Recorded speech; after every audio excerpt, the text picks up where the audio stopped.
back to the subject of reaction, because right here is where the hidden fear shows itself. And until we expose that fear, we cannot rest. The premise will sound unsettling, but it is mercifully simple. If God to you is a power you can take hold of and operate, you will spend your days afraid you've taken hold of it wrongly, and that fear not, the so-called condition, is your bondage. Do you see that? The moment God becomes an instrument for effect, a lever you pull, a syllable you pronounce at trouble, you have made yourself the operator and God the operated, and then, like every operator, you live on the edge of doubt, checking your gauges, listening for a click that proves you flipped the right switch. Now, this is our common religious reflex, and we must not sentimentalize it. We pray, then we peer. We affirm, then we audit. We decree, then we demand a sign. We bargain, then we watch the calendar. We say, I have declared the truth, and then we touch the forehead to see if the heat has dropped. We log in to see if the deposit cleared. We keep one eye on the loved one to count kind words and measure progress. And when the thermometer still reads high or the balance still reads low, we hurry back to the chamber of words. Perhaps we missed a phrase. Perhaps we should declare it 7 times instead of 3. You see what has happened? Prayer has become a method, and God a method power. And we poor souls are now technicians of the infinite, managing, revising, perfecting, and all the while haunted by the whisper, did I do it right? Listen, be still and know that I am God. Not be frantic and fix it, not be clever and out-argue the symptom. Be still. And our master asked, which of you by taking thought can add 1 cubit unto his stature? If the whole structure of our effort is thought trying to change thought, mind trying to outmaneuver mind, then we are outside the sanctuary. The degree of faith is not the number of words you can stack against a problem. The degree of faith is shown by your reaction to the appearance of that problem. If your heart is racing, if you feel you must get busy with truth statements for fear you'll lose ground, that fear is your measure, and it is a true and faithful mirror saying, friend, you are still trying to use God. I am not here to sharpen your tools. I am not here to give you a better set of phrases or a more precise formula with which to corner God into performance. We are not improving a method, we are surrendering a whole concept of God. God is not mind, not method, not a force you aim. God isn't mind. God isn't even soul. Nobody knows what God is. And that is our safety. Because when we do not know what God is, we do not presume to operate God. We do not turn to God for anything, we turn to God. Full stop. Not for healing, not for money, not for reconciliation. We turn to God because God is God, and in that turning, anxiety begins to evaporate because there is nothing left for the operator to do when there is no machine. You will notice, if you are honest with yourself, and I ask you to be ruthlessly honest here, that the fear of doing prayer wrong is a fear about time and outcome. It is the itch to see results, the habit of peaking, of timing God, of grading each day. Have I enough truth to last the night? That is the slavery. Perfect love casteth out fear, the Scripture says, and love does not monitor its own effectiveness. Love abides, faith abides. When the heat of the moment rises, when headlines shout, when the doctor frowns, our faith is not proved by eloquence, but by whether we refrain from grabbing the levers. Don't react to the appearances. Don't desire to change the appearances. Be very still inside, even as the waves slap the boat, and hear that interior, it is I. Be not afraid. All right? If this sounds severe, it is only because we have so long confused religion with spiritual technology. The good news, the liberating news, is that no technique holds your freedom. No formula can confiscate it. No failure of words can forfeit it. Freedom is the fruit of relinquishing the operator's chair. Our direction from this hour is not toward greater dexterity. It is toward holy surrender. We will lay down the idea that we can use God, and we will let God be God, and then, without our meddling, the fear of doing prayer wrong will become a non-subject, because there is no wrong way to rest in God. Now, let us look squarely at why technique-based religion cannot give rest, because until we see the mechanism of the treadmill, we will keep stepping on it, thinking it is a sanctuary. If the result depends on your accuracy on how many declarations, on the proper order of words, on whether you remembered the seventh angle of the fifth affirmation, then you must become a perpetual inspector of your own devotion. And that is not prayer. That is self-surveillance. Do you see that? You must keep adjusting the dials. More words when words do not work. More intensity when intensity fails. More formulas when formulas exhaust themselves. And when one set of syllables seems to falter, you hurry to another teacher, another booklet, another schedule of confessions, as if the infinite were a combination lock and you are one digit off. This, beloved, is the performance contract we have absorbed from religion turned into method. If I do the right steps, if I keep my mind affixed to truth without blinking, then God must deliver. And if appearances do not change on schedule, disappointment comes. And with disappointment, blame. But whom do you blame? If you have made God into a method, you dare not blame the method God. You blame the practitioner, you. I did not concentrate enough. I must have harbored a doubt. I did not speak with sufficient authority. And so the whip cracks, and the treadmill speeds up, and the soul grows weary under the lash of holy intention, gone mechanical. The letter killeth, but the Spirit giveth life. The letter is not an evil thing. It is simply dead without spirit. And spirit is not available to the one who thinks spirit is an instrument to turn on and off with syllables. Now watch how this breeds reaction. The mind becomes a sentinel at every gate, body, bank, household, headlines, and the instant the needle wobbles on any dial, you react. You look at the body, temperature at 99. Better start the treatment. At the bank, deposit not yet visible. Increase affirmations. In the home, sharp word from the spouse. Declare harmony with greater zeal. In the news, markets down. Intensify the shield of truth. And all the while your heartbeat tells on you. The very fact of reaction is the proof that you have awarded power to the appearance. No man can serve two masters.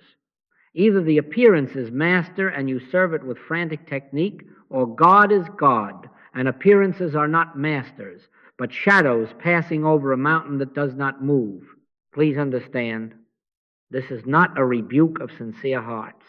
This is a merciful diagnosis of what keeps anxiety alive. It is humane to reach for a tool when a fire starts. It is learned behavior to reach for a spiritual tool when a spiritual fire seems to start. We have all done it.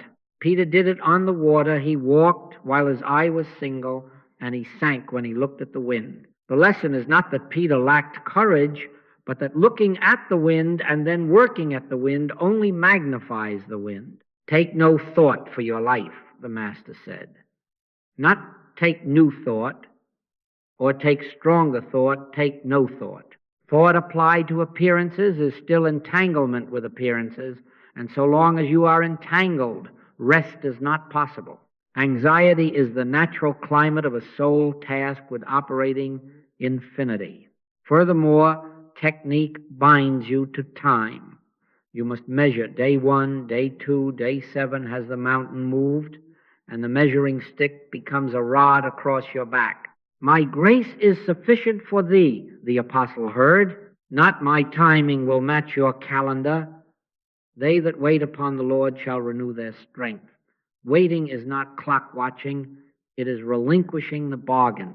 The performance contract cannot renew your strength because it places your strength on trial every hour. God is not a debtor to your method. God is God. Therefore, rest is found only when the method executor is dismissed from the case.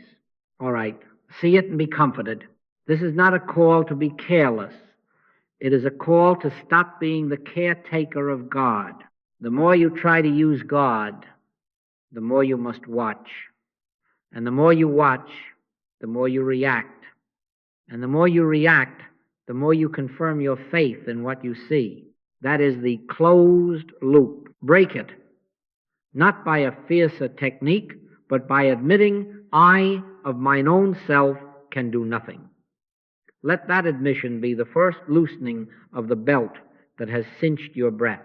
In quietness and in confidence shall be your strength, not in the precision of your syllables. We are not abandoning sincerity.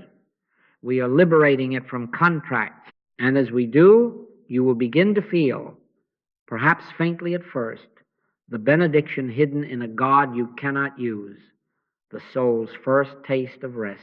Now we must say the thing that offends the religious mind and frees the soul. God is not mind. God is not a method. God is not a force you aim even for good. Do you see that?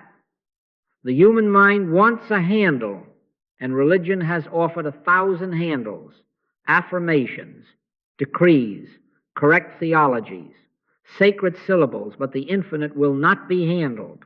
God is spirit, and they that worship him must worship in spirit and in truth, not in syllables and in sequence, not in the correct diagram. No man hath seen God at any time. And so, the moment we decide that we know what God is, we have made an image not of gold or stone, but of intellect, and we are worshiping the image.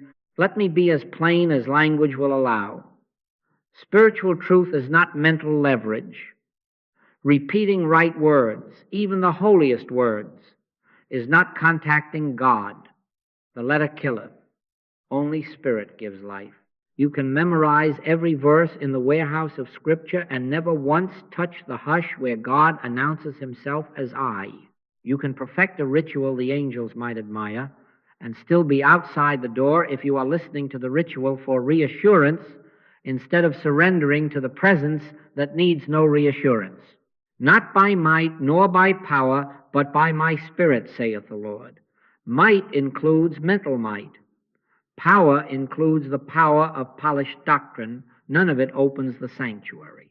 This is the subtle idolatry that hides in our best intentions, the worship of correctness. Correct statements, correct theology, correct practice, correct posture of the head and the breath and the syllable count. You see what has happened? The finite has been tasked with operating the infinite. We try to aim a laser of thought at an appearance and call it prayer. We attempt to manage outcomes with holy logic and call it faith. If I say it just so, the law must respond. That is sorcery with Scripture on its lips. Be not shocked, be freed. The Master said, take no thought. Not take sacred thought. Take no thought. The kingdom does not come by observation, lo here or lo there, for behold, the kingdom of God is within you. All right? If God is not mind, not method, not force, what remains? Something remains more real than thought, nearer than breath, older than your first prayer. When the concept falls, presence stands. When the image dissolves, being reveals. I am that I am. Not I am a power you can harness, not I am a theory you can perfect. I am. And that I am is not reached by adding thoughts, but by the cessation of our traffic in thoughts. Be still and know that I am God. There must come a split second, a breath, a yielding, a holy non-doing in which we do not try to inform God, instruct God, apply God, or persuade God. And in that instant, the knowing is not ours. It is God's knowing of himself where we are. One of our students wrote, I kept the statements going until my jaw ached and the symptoms stared me down anyway. Who was working? The operator. And then came a night when the words ran out of their own accord, not in defeat, but in exhaustion, and in the quiet that followed the soul heard, Fear not, it is I. The next morning the symptom had lost its voice. Was it the silence that healed? No, God is the healer. But silence is the door through which the operator resigns, and God is free to be God. So do not fear the collapse of your finest religious furniture.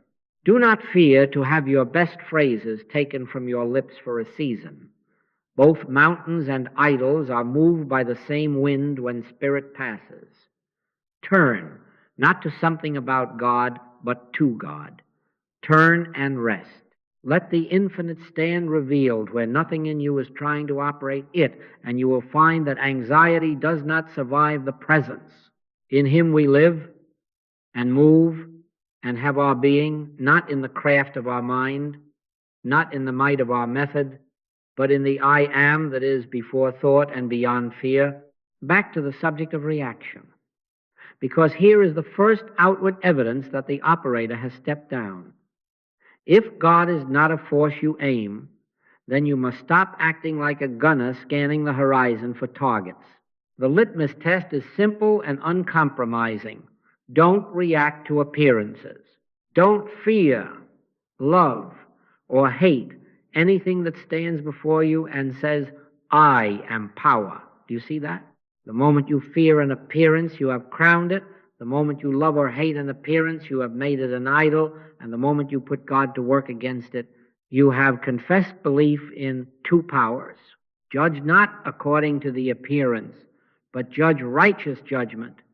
Righteous judgment is the refusal to grant law, authority, or identity to what parades as power. Now, this is training. Do not imagine it is passivity. Non-reaction is not neglect.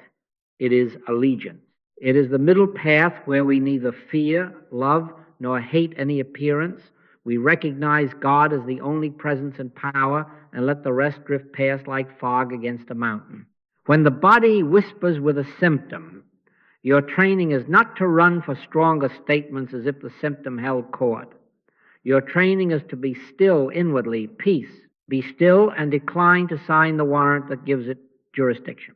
When the bank balance is thin and the invoice glares, your training is not to pelt heaven with prosperity verses as if lack had teeth. Your training is to refuse the inner flinch and to abide in the fact God is. Supply is spiritual and already present, and no shadow writes law over God.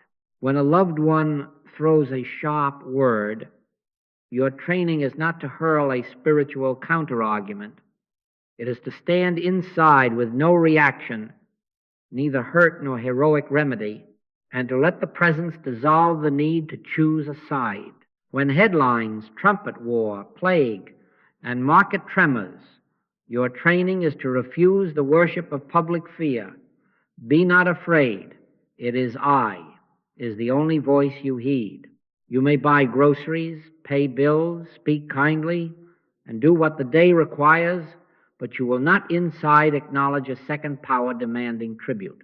Non-reaction, understand this, is not coldness and it is not delay. It is obedience to the first commandment in its living form. Thou shalt have no other gods before me, not the God of fever nor of finance, not the God of family tempers nor of public storms. To react is to bow. To bow is to believe. To believe is to become subject to the very thing you are now trying to oppose with spiritual means.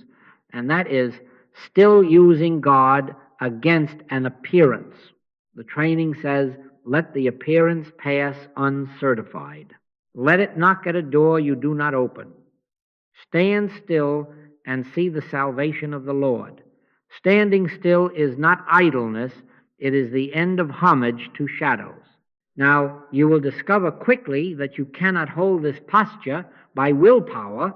You can grit your teeth for a minute, perhaps two, but the heartbeat will tell on you. All right? Then do not harden, retire. Withdraw from the argument the moment you feel the grab, and enter that split second we have spoken of the hush where no part of you is trying to operate God. Not another thought about truth, not another counsel to the symptom or the ledger, but a turning within until the inner word rises of its own authority. It is I. Be not afraid. That is the only presence that sustains non-reaction, because it is the only presence that removes the necessity of reaction. Be still and know that I am God. When that knowing announces itself, you will find you are not restraining yourself from reacting.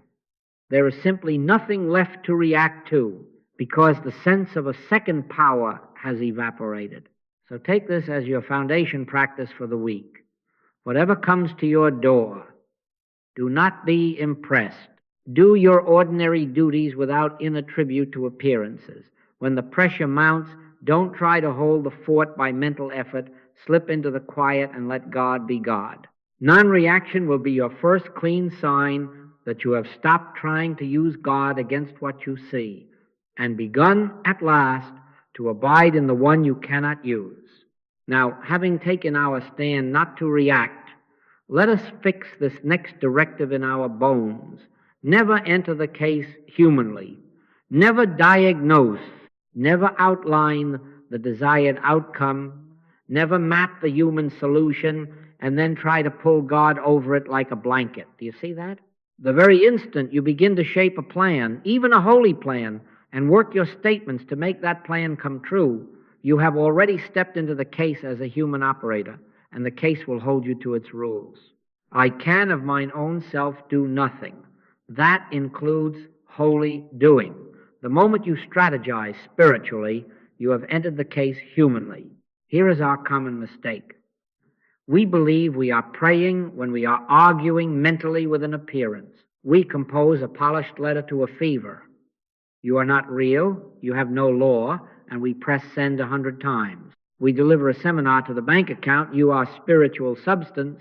You must fill, and then we check the balance as our amen. We coach a relationship from the privacy of our head. You must be gentle. You must remember truth, and we believe we have done spiritual work. That is still advising the problem. It is still taking the field with the appearance and trading counters, only now with sacred words instead of human words. Be not deceived. The operator has changed outfits, not positions. Our work is not to change the picture. Our work is to withdraw power from the picture and abide until God reveals what is. Judge not according to the appearance, but judge righteous judgment.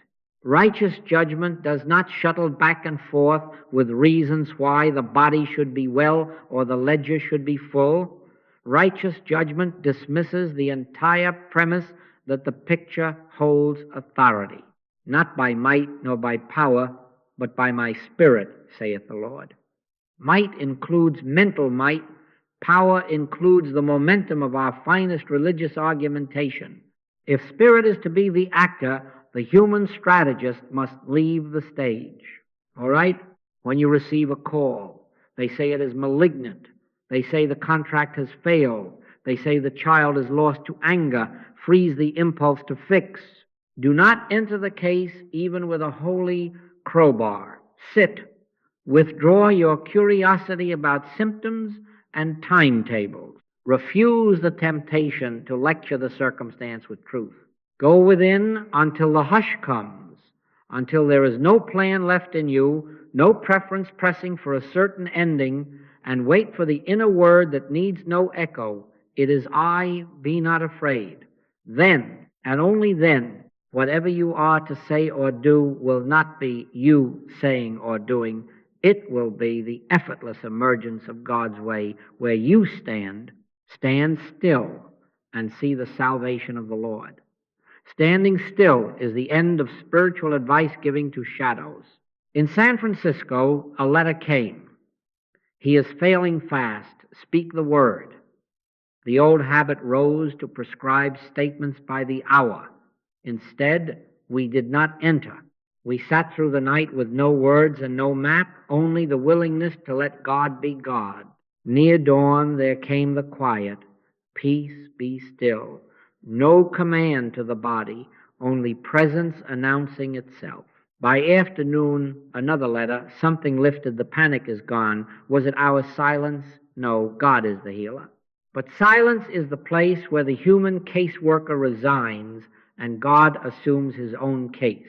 Never give spiritual advice to the problem.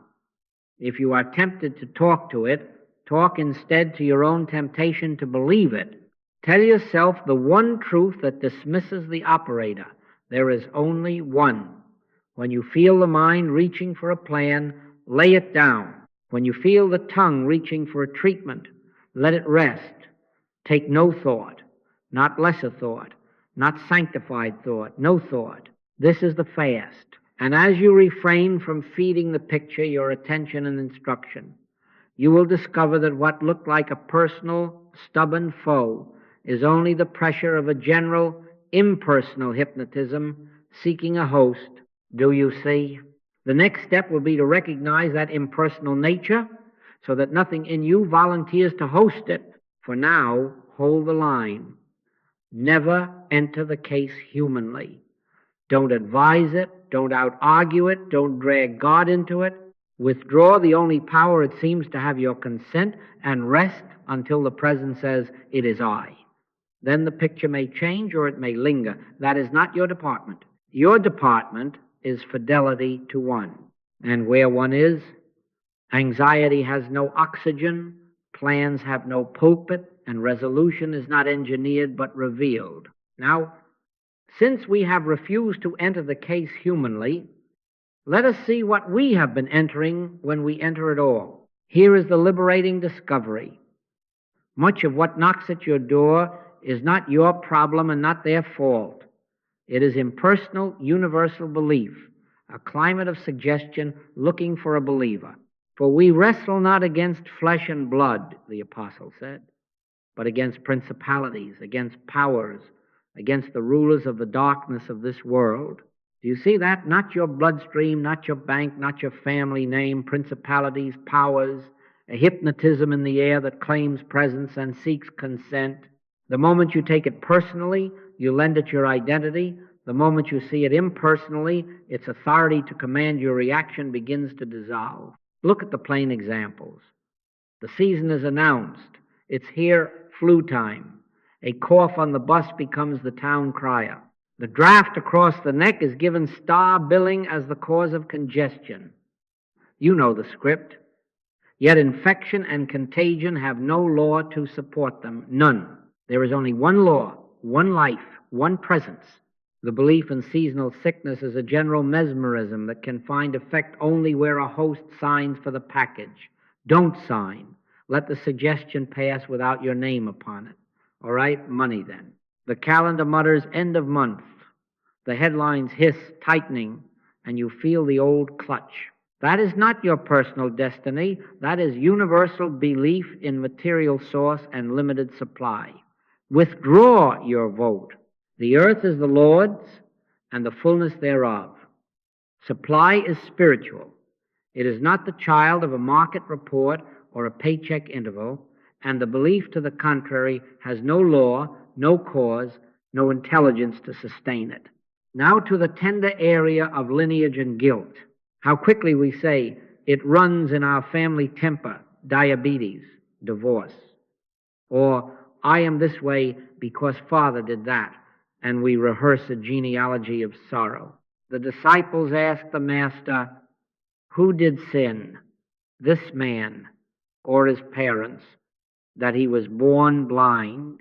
And the answer broke the chain, neither, but that the works of God should be made manifest. Do you see the surgery? The blame is cut out, the person is released, and the stage is set for God to be God. The universal belief in hereditary evil has no law behind it.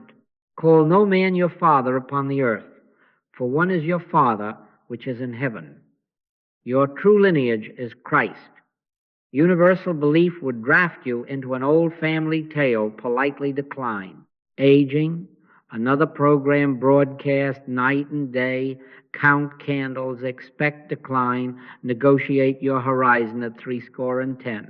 That is not Scripture's law, that is cultural hypnosis. Moses was 120 years old. His eye was not dim. Thy youth is renewed like the eagles. When you accept the calendar as a god, you serve its decrees. When you drop the calendar before the one, you discover that life is not dated and strength is not rationed to birthdays. Relationships, whole civilizations whisper their scripts.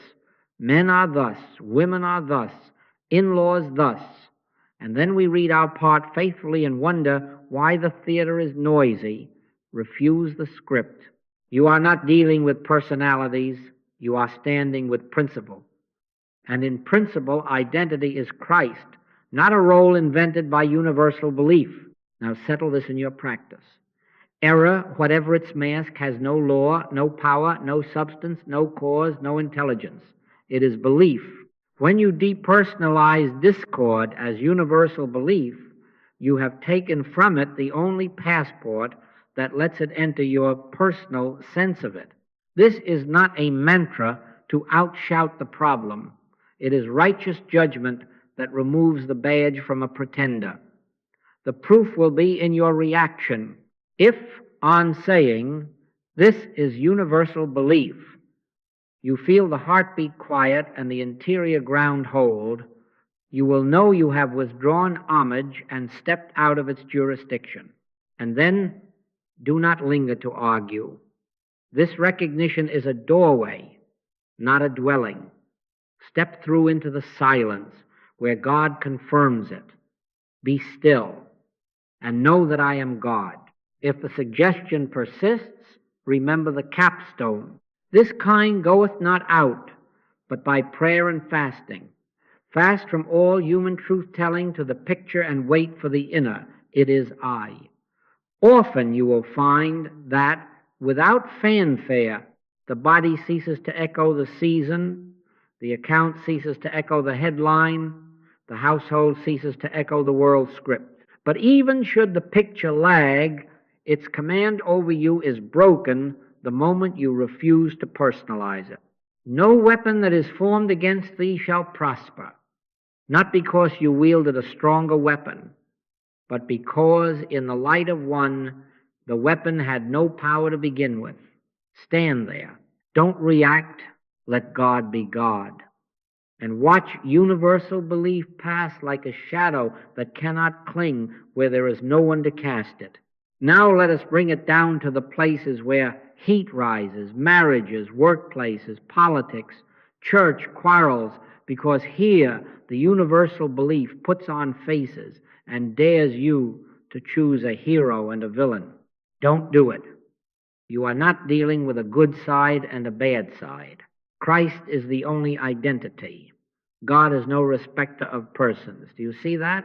The very moment you take a side, you have made a person your cause, and you have placed yourself under the spell of personality. And under that spell you will react, you will monitor outcomes, and you will begin to use God to win. That is not spiritual work, that is piety enlisted by a party.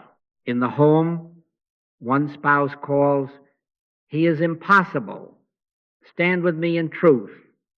The next day the other, "She is unreasonable. Hold the high watch for me." If you enter with judgments dressed as insights, yes, he must soften. Yes, she must learn truth. You have entered the case humanly, and you are now bound to nurse your chosen outcome. Withdraw. Bless without sides. Affirm nothing about persons. Bear witness to principle. Call no man your father upon the earth, for one is your Father. In that light, husband and wife are not competing identities. They are one life known to God. Your interest is not that one should win and the other yield, but that a spiritual activity should take over that household. If harmony can be found through reconciliation, let it appear. If harmony can only be established through wise separation, let it appear. Our allegiance is to God, not to the picture, not even to the side that hires you. In the workplace, labor against management, founder against team, the temptation to be champion is fierce, especially when a retainer is offered for your spiritual support. Decline the role of champion.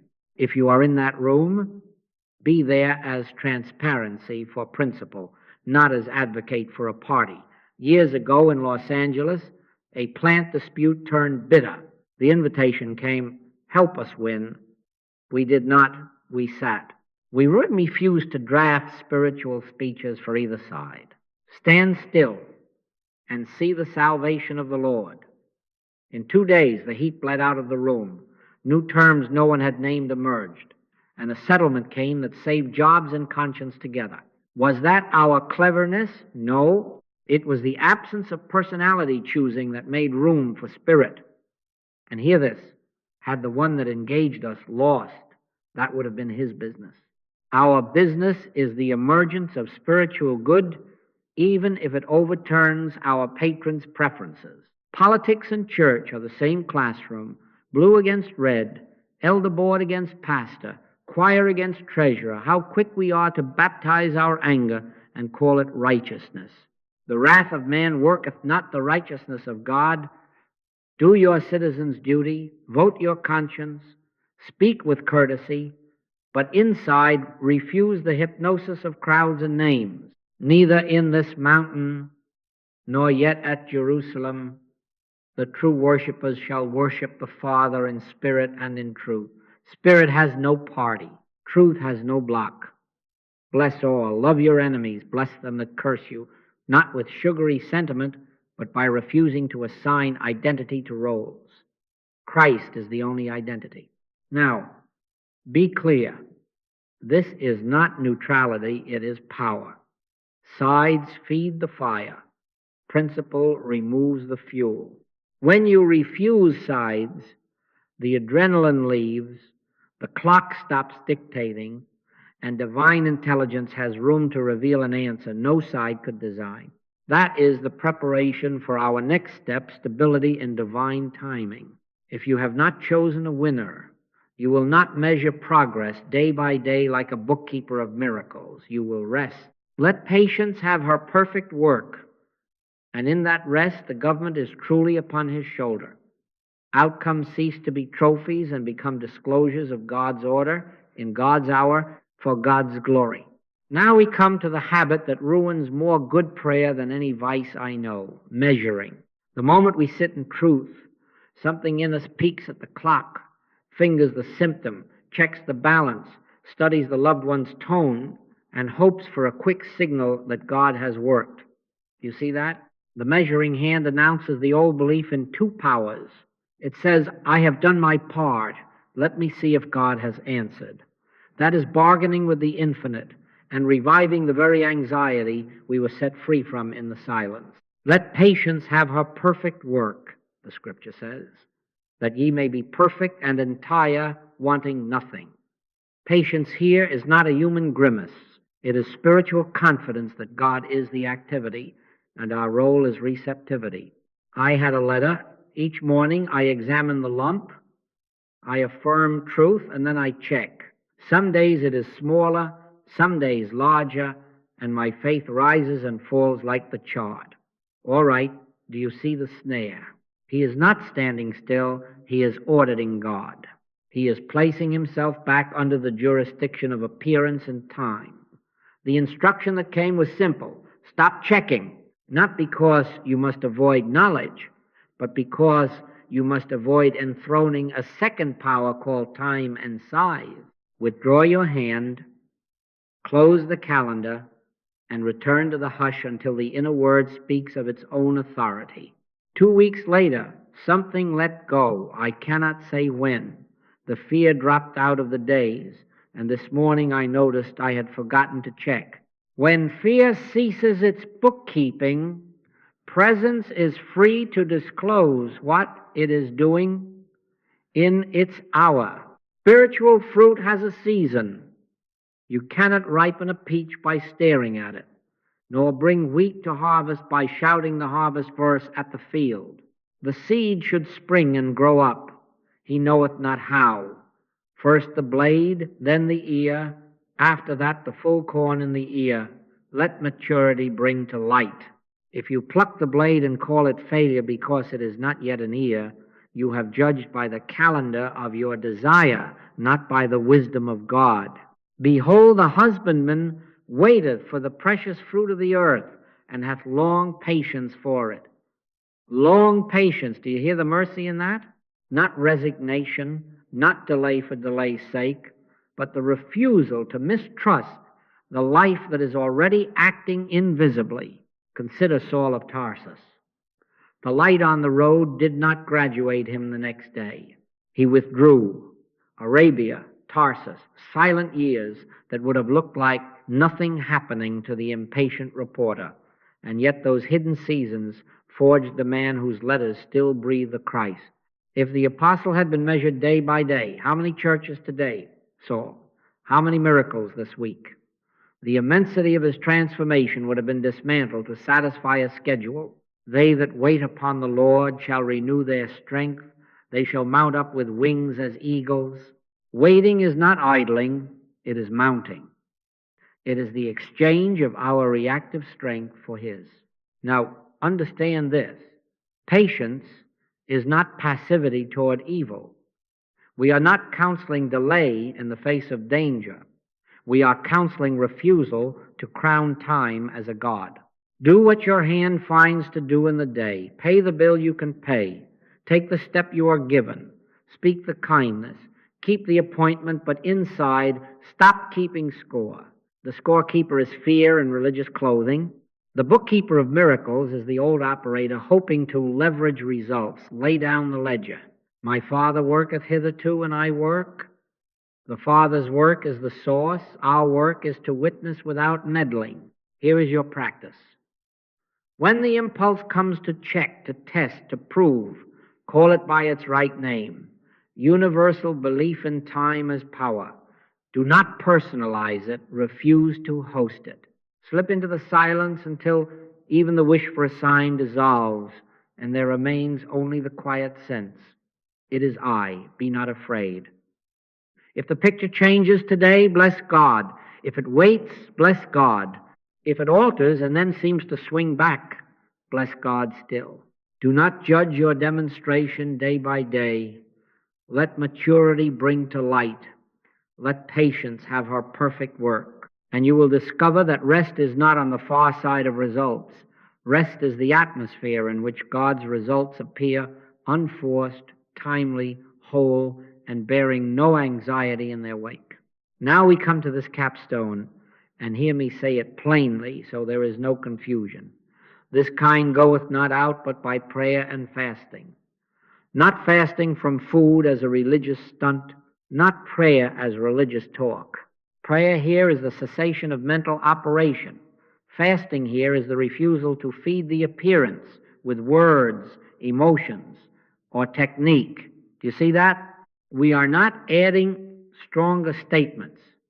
We are withdrawing the operator who wants to make statements work. We are not twisting God's arm. We are letting go of our arms entirely. When thou prayest, enter into thy closet, and when thou hast shut thy door, pray to thy Father which is in secret. The door you shut is the door of mental doing. The secret is the silence in which God announces himself without your counsel. All right? How do you fast? First, stop talking to the problem. Stop coaching the body, the bank, the relationship. Stop comforting yourself with pious phrases as if the noise could drown a fear. Sit, stand, walk. It makes no difference to God. Turn within and let the thoughts you know about truth float by like boats you are not boarding. No techniques now. No counting of breaths. No sacred formulas. Take no thought, not lesser thought, no thought. Let the heart unclench. Refuse curiosity about time. Refuse to peek at the picture. Wait. There must come, there will come, if you do not reach for it, a split second in which the mind stops trying to know God and simply is before God. The Lord is in his holy temple. Let all the earth keep silence before him. Let the earth of your thinking keep silence. What is the sign? We have called it a click because it is so slight you might miss it if you are hunting for fireworks. It is a soft interior assent, not produced by will, when something in you stops bargaining and another stands up. No surge, perhaps no words at all. Sometimes a breath feels new, sometimes a burden falls without a thud. Sometimes the ancient phrase swims up of its own authority. It is I, be not afraid. And you know it did not come from memory, because it carries no argument with it. It is not emotion. Emotion can be stirred by a hymn. It is not persuasion. Persuasion still wants a result. It is presence. The Spirit itself beareth witness with our spirit. When that witness touches, even for a heartbeat, you will know the click, not by ecstasy, but by the evaporation of necessity. Nothing to prove, nothing to push. Now, from that contact, do not run outward with power like a firefighter with a hose. Do nothing. Abide. Let the click rest in you until it widens or fades. Either way, relinquish the urge to manage it, not by might nor by power, but by my Spirit, saith the Lord. Might includes the might of metaphysical speech. Power includes the power of holy eagerness. Lay it all down. If in that rest an act presents itself, make a call, take a walk, lie down, pay a bill, do it without fanfare, without the whisper, this will do it. God is the only power. You are not deploying him. You are witnessing him. In quietness and in confidence shall be your strength. A mother wrote from Maui, the boy burned in the night. I reached for verses and felt only strain. I remembered the fast. I sat in the kitchen with no words. After some minutes, no idea how many the house felt large and quiet. I touched his back. The fire was gone. We slept. Was it the kitchen? Was it the hour? No. It was the absence of the operator and the presence of God. And mark this, sometimes the fever falls at once, sometimes the fear falls at once, and the fever follows in the morning. Do not measure. The fast breaks the spell of a second power. The rest reveals God already at hand. Practice this daily, not as ordeal, but as ordinary life. In the car, in the queue, at the sink, withdraw a moment, close the inner door, and wait for the click. If it does not come, do not invent it. Better one clean second of God than an hour of pious labor. Return later. The closet is always behind your eyes. Be still and know that I am God. That knowing is not your thought about God. It is God's thought of himself where you are. When that happens, even briefly, the difficult kind has no foothold, because you have offered it no audience and no opponent. You have ceased to use God. You have let God be, and in that letting, anxiety cannot breathe, appearances lose their summons, and life begins to move in the rhythm of him who is the only power, the only presence, the only law. Now here is the replacement, and let it ring in you without ornament. I, God, am the solution to all problems. Not I with a better argument, not I with a faster technique, not I reaching out to make something happen. I, God. Do you see that? God is not applied. God is realized.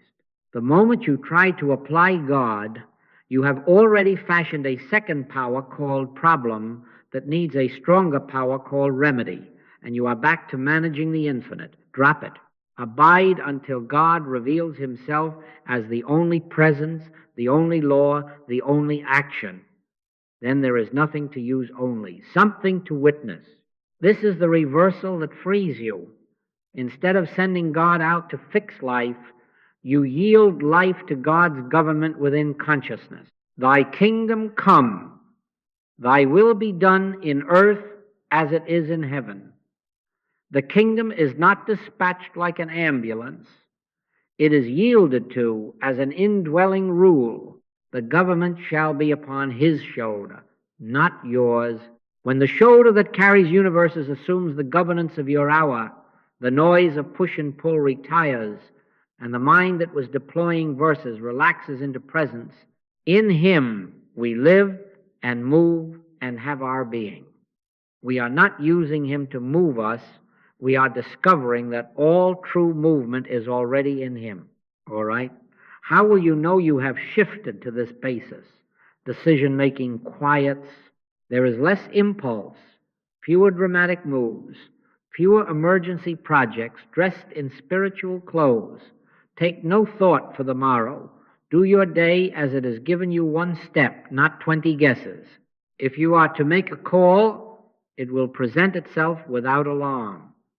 If you are to remain still, it will be a stillness without strain. If you are to speak, the word will not be a tactic. It will carry its own authority. My sheep hear my voice, and I know them, and they follow me. Following is not lunging. It is obedience in small measures that add up to a life governed from within rather than steered by appearances. And watch what happens to fear on this basis. Fear ceases to be an enemy you wrestle and becomes a bell that rings, return. The instant you feel the kick in the stomach, do not take sides with it and do not take sides against it. Call it by its right name, universal belief, knocking for a host, and do not answer the door. Turn within, be still. Non-reaction is your first obedience. Silence is your second. Perfect love casteth out fear. Love here is not sentiment. It is the recognition that only one is present. And when the inner word rises, it is I, be not afraid. The fear has no argument left, for it was arguing with an operator that has now vacated the seat. Let me put it at street level. The invoice is due. The urge is to phone 10 people, shuffle funds, plead with heaven, and watch the account hourly. Don't. Sit down. Seek first the kingdom. Seek not with statements fired like arrows, but with a relinquished heart that stops measuring outcomes. In that hush, the next thing becomes plain. Perhaps an honest call you had avoided, perhaps an unnecessary expense to cancel, perhaps a surprising inflow you could not have engineered, perhaps simply rest until morning. Seek ye first the kingdom of God and his righteousness, and all these things shall be added unto you. Added, not chased. Added, not wrenched into place by spiritual leverage. The addition belongs to God, the seeking belongs to you, and the seeking is silence and trust. You don't apply God to problems. You abide in God until problems lose their claim to reality. When Christ is recognized as the only identity, when principle replaces personalities, when the clock is dismissed as a god, the picture that frightened you either changes or becomes weightless.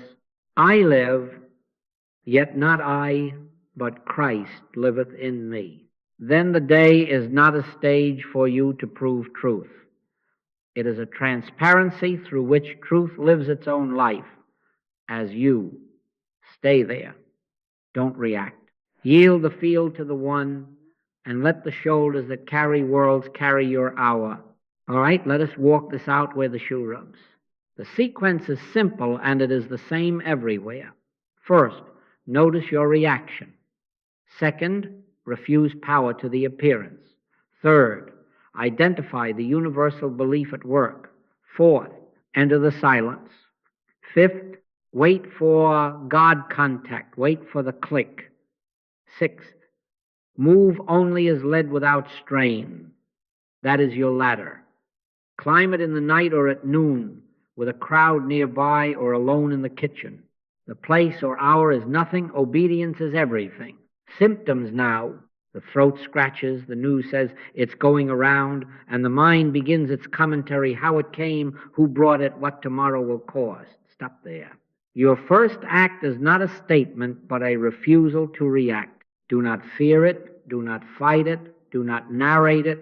Let the picture be a picture. Say within, not as an incantation, but as righteous judgment. This is not my personal condition. This is universal belief in contagion seeking a host. I withdraw my consent. Infection and contagion have no law to support them. There is only one life. Then close the inner door. Be still and know that I am God. No speeches to the body. No coaching of temperature. Fast from words. Wait until the quiet rises and the click, however slight, assures, it is I, be not afraid.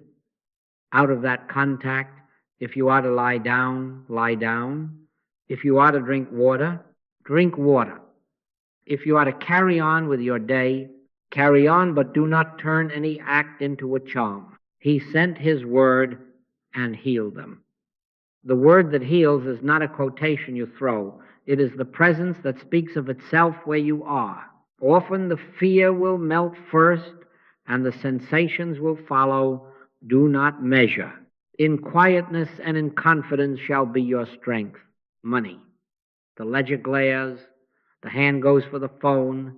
The inner beggar rehearses a little bargain with heaven. If you supply this, I'll do better tomorrow. Refuse it. Refuse pleading. Refuse bargaining. Refuse panic. This is not your private crisis. It is universal belief in lack and in matter as source tapping for your allegiance. Withdraw your vote. The earth is the Lord's, and the fullness thereof. Supply is spiritual. Completeness is the nature of God, and you live in that completeness. Shut the door. Take no thought. Let the silence grow until the click is there, whether as a word or as a settled hush. And in that government you will be shown the next simple obedience, an honest call to make, an expense to lay down, a piece of work at hand to do without sulking, or perhaps only rest until morning. Move without drama. Do not bless the step as the one to do it. Bless God and do the step. The Lord is my shepherd, I shall not want. Want is not ended by cleverness. It is dissolved by realized presence. Relationships, the hottest theater of all. The text arrives, accusation, defense, the plea for you to choose a side. Don't do it. Your first obedience is again non-reaction. Refuse the pull to approve or to condemn. Name the hypnotism.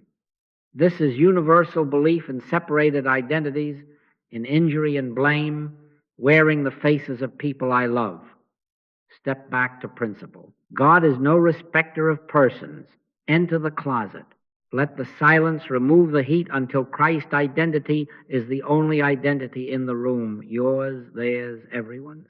When the click comes, you may be led to speak a word or to say nothing, to invite counsel or to cancel a meeting, to reconcile today or to bless a wise pause or even a clean separation that restores peace on a higher basis.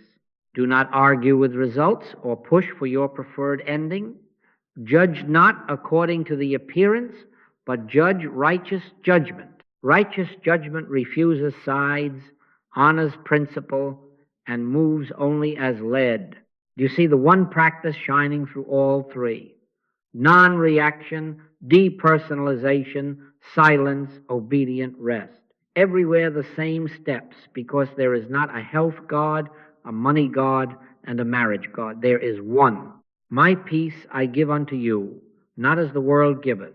The world gives technique and asks you to manage outcomes. Christ gives peace and governs outcomes from within. Take the latter as often as needed. If you miss a rung, begin again. The instant you notice you have reacted, stop. Refuse the appearance, its borrowed power. Identify the belief as universal. Close the door, wait for God, and then, only then, move as the shepherd leads. You will find that the pictures that demanded your strain either change or lose their claim to be your life, and anxiety, having no audience, will have nothing left to say. Now, let us come to the quiet end of this road and say it without ornaments. We are finished with using God. We are finished with managing outcomes in holy clothing. The inner conversion is this. The operator retires and the witness awakens. Power usage gives way to presence abiding. The anxious bookkeeper of results moves off the stage and divine government takes the helm within. Thy will be done in earth as it is in heaven. Not my will made spiritual, not my plan baptized with verses, thy will. You see that? God is not a force you aim. God is not mind you sharpen. God is not a method that works if you work it.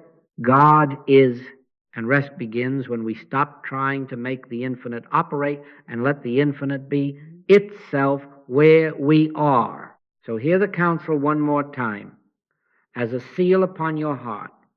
Don't react to the appearances. Never desire to change appearances. Refuse to enter the case humanly. Do not give spiritual advice to a problem. Be still. Let God have its perfect work. Stand still and see the salvation of the Lord. In quietness and in confidence shall be your strength. If you must act, act as obedience, not as leverage. If you must wait, wait as trust, not as delay. The government shall be upon his shoulder. Let it be upon his shoulder, not yours, not even your spiritual shoulder. If something must be carried through your day, let the one who carries universes carry your hour. All right? Establish a simple discipline, no heroics now, just faithfulness. Set 2 or 3 daily rendezvous with silence. In the morning, before the world begins to speak, at midday when the noise swells, and in the evening when memory wants to edit the day, enter your closet, shut the door, and take no thought, no formulas, no counting. Sit in the holy vacancy until the least click appears, that inner assent that is not yours and yet is intimately yours. If there is no click, do not manufacture it. Better an honest stillness than a forced devoutness. Return later. And when fear rises because it will ring the bell, treat it not as a call to more technique, but as a call to return. The bell says, abide. Let fear become your usher back to the sanctuary. Be still and know that I am God. Not know about God, know God. And if in that stillness a phrase rises, let it rise of its own authority. It is I, be not afraid. That is enough. Now, I know the pictures may lag. The body may still hum with old stories. The account may still challenge. The home may still feel tender. Do not audit God. Do not measure your demonstration day by day. Let patience have her perfect work. Patience here is not a grim waiting room. It is the atmosphere of faith that refuses to enthrone time or size as powers. They that wait upon the Lord shall renew their strength. Waiting is mounting, you see. It is exchange your restless strength for his effortless government. If the change flowers today, bless God. If it buds for a season and blooms later, bless God. If the appearance swings back like a tide, bless God still. Don't take sides with it, don't take sides against it. Refuse its jurisdiction, abide, and hear this with warmth. You are not failing because you are not using God correctly. You are graduating from the school of using God. You are learning to stop using God at all. My yoke is easy and my burden is light. The ease begins exactly where management ends. So choose this day. Refuse reaction. Never enter the case humanly. Desire no change of picture. Desire the realization of presence. Set your times of silence.